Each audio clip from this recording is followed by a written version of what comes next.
You've probably heard the legends about the Knights Templar. People love to talk about the secret codes, the hidden treasures, the cryptic rituals, and their mysterious sudden disappearance from the pages of history. But there's one part of their story that's actually far more interesting than the myths and the movies. It's the story of how a group of sword-wielding warrior monks accidentally stumbled upon the blueprint for the modern financial system.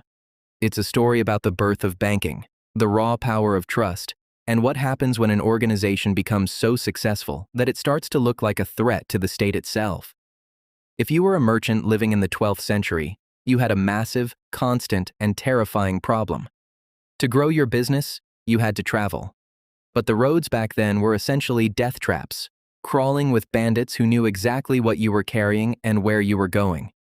You either traveled with your gold and risked your life, or you stayed home and stayed poor. It was a brutal binary choice between absolute security and actual opportunity. You couldn't just walk into a bank, swipe a card, or send an instant wire transfer. You were a walking target, and the bandits were the only ones enjoying the profit of your hard work. But the Templars saw this problem differently. They didn't just see a danger, they saw a massive untapped business opportunity. They didn't just want to fight for the church, they wanted to revolutionize how humanity moved wealth. And by the time they reached the peak of their influence, they were effectively running the world's first truly multinational bank. The brilliance of what they did comes down to one simple human realization. Money isn't just metal. In the Middle Ages, everyone was obsessed with physical gold. They thought if you didn't have the heavy, clinking coins in your hand, you didn't have money. But the Templars realized that money is actually just a promise.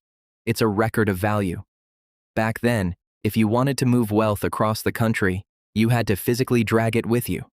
It was slow, it was exhausting, and it made you a massive target for every thief from London to the Holy Land. The Templars had a network of fortified castles stretching across every major trade route in the Western world.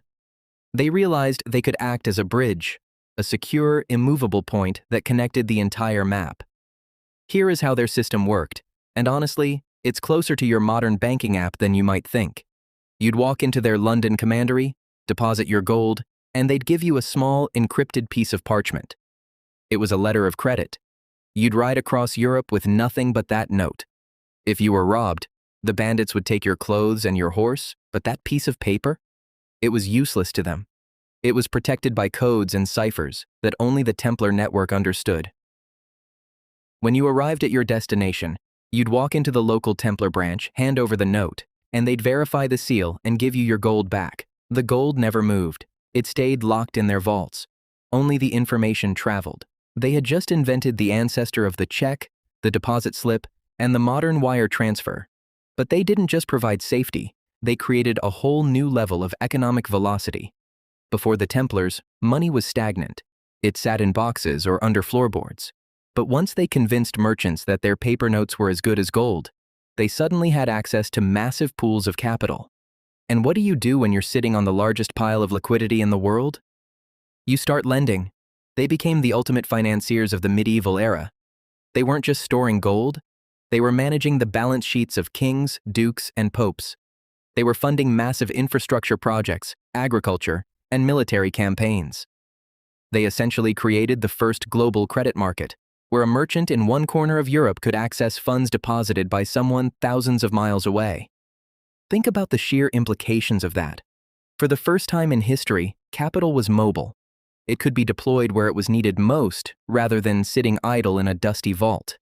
The Templars were essentially building a financial nervous system for the world. They were taking the friction out of trade, allowing businesses to grow faster and farther than ever before. They were, in every sense of the word, the venture capitalists of the Middle Ages. They had mastered the art of managing risk, leveraging assets, and creating a network effect that made their brand the most trusted entity on the planet. But this is where the story gets really dark and interesting for anyone following finance today. The Templars didn't just hoard their wealth, they put it to work. They understood something that most of the world didn't. Trust is the most valuable commodity on the planet. By guaranteeing that a deposit in one country could be withdrawn in another, they created a fluid, global financial network that ignored borders. It made them wealthy beyond measure. But, as with every great financial power in history, they eventually became a victim of their own success. They became so influential that they held the debt of the most powerful monarchs in Europe. When those monarchs realized they couldn't pay back what they owed, they didn't just declare bankruptcy. They orchestrated the total destruction of the entire order. They couldn't compete with the Templar system, so they simply removed the people running it. The irony is staggering. The very people who created the system of trust and credit were wiped out because they made the mistake of thinking that being too big to fail would actually protect them. They became a threat to the state, and the state decided to liquidate them. It was a violent, cold-blooded lesson in political risk, a lesson every hedge fund manager and central banker still studies today. They were taken down not because they failed at business, but because they succeeded too well, becoming a rival power structure to the very kings who granted them their charter. The lesson here isn't just about monks or medieval history. It's about how innovation in finance always follows the same path. Every time we move from physical gold to paper notes or from cash to digital transfers, we are just solving the same old problem: how to move value safely and efficiently. The Templars were the first to prove that information is power. They were eventually destroyed, but their system was too efficient and too useful to ever die. It became the bedrock of the world we live in today. Think about the sheer scale of that impact. They bridged the gap between cultures and continents, turning trade into a safe, predictable, and scalable machine. They took the fear out of commerce and replaced it with a promise. They pioneered the concept of geographic arbitrage, moving capital to where it was most needed, and they proved that a bank doesn't need to be a physical treasury to be effective. It just needs to be a network of trust. And while the knights themselves are long gone, the logic of their letter of credit is woven into the DNA of every transaction we make right now. So, the next time you tap your card at a checkout or check your balance on your phone, remember that the foundation for that system was laid in a stone castle 800 years ago by people who were just tired of getting robbed on the road. History has a funny way of repeating itself, especially when it comes to the way we handle money.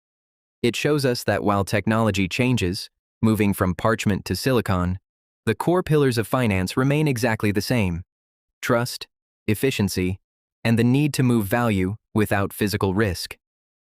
If you're interested in how these ancient patterns are still driving our modern markets, you're in the right place. Subscribe to Wealth Chronicles, and let's keep digging into the stories that actually built the world. What do you think? If the Templars had stayed out of politics and just focused on their banking, would they still be the wealthiest organization in the world today?